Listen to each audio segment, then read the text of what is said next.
Hello everyone, welcome to my YouTube channel. Today we are going to talk about surgical site infection part 3. I'm going to tell you about prevention of surgical site infection or how to reduce risk of surgical site infection. Before we start, there is a disclaimer. This video is for informative learning purposes only. I am advising you to refer to the main textbook or sources that is used in each teaching center respectively. Thank you. Now let's begin. Again, what is surgical site infection, SSI? SSI defined as infections that occur within 30 days after surgery with no implant or within 1 year if an implant is placed and infection related to surgery. Prevention of surgical site infection can be divided into pre-operative preparation, intra-operative preparation, post-operative preparation. For pre-operative preparation, it includes A. Tobacco cessation. For elective cases, it is advisable for patients to stop smoking for at least 30 days. Smoking can cause delay in wound healing. B. Optimize patient blood glucose. It can be achieved by following protocols for pre-operative blood glucose control for both diabetic and non-diabetic patients undergoing surgical procedure. C. Underweight patient or low albumin level. This patient can be considered to be administered either oral or enteral multiple nutrient-enhanced nutritional formulas prior to major surgical operation. D. Nasal carriage of step Aureus. Patient with known nasal carriage of step Aureus should receive intranasal application of mupirocin 2% ointment with or without a combination of chlorhexidine gluconate body wash. E. Pre-operative showering. Patient taking 2 showers with chlorhexidine gluconate 4% solution the night prior to surgery. It will reduce microbial counts on the skin. If not available, either with plain soap or antiseptic soap is still better for patient to bathe or shower before surgery. F. Hair removal. In patient undergoing any surgical procedure, hair should either not be removed or, if absolutely necessary, should only be removed with a clipper.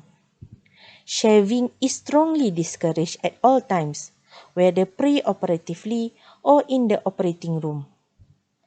What happens is shaving creates more cuts and microabrasion in the skin in which bacteria can collect and multiply. Hair clipping can produce skin irritation and should be done immediately prior to surgery. In summary, pre-operative preparation include tobacco cessation, B. Optimize patient blood glucose, C. Underweight patient or low albumin patient, D. Nasal carriage of step Aureus, E. Pre-operative showering, F. Hair removal. For intraoperative preparation, it includes A. Oxygen.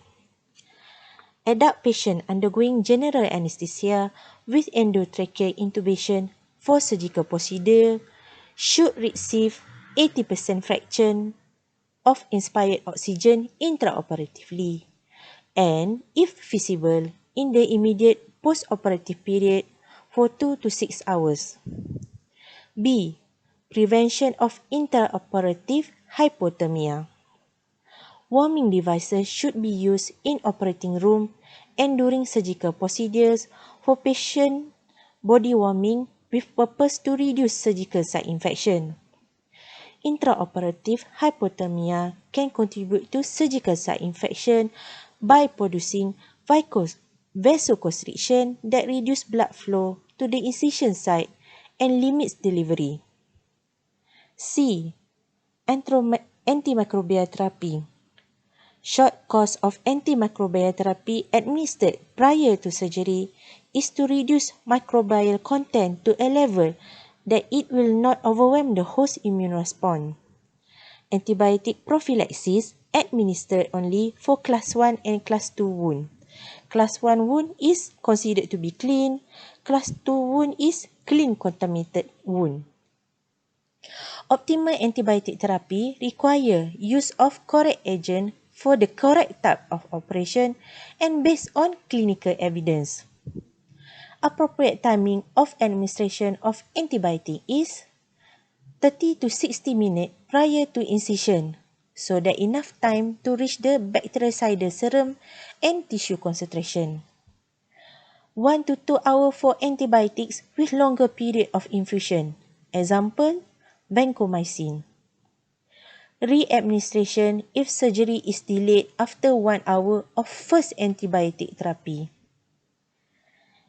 Antibiotic aim is to maintain at therapeutic level in both serum and tissue throughout surgery.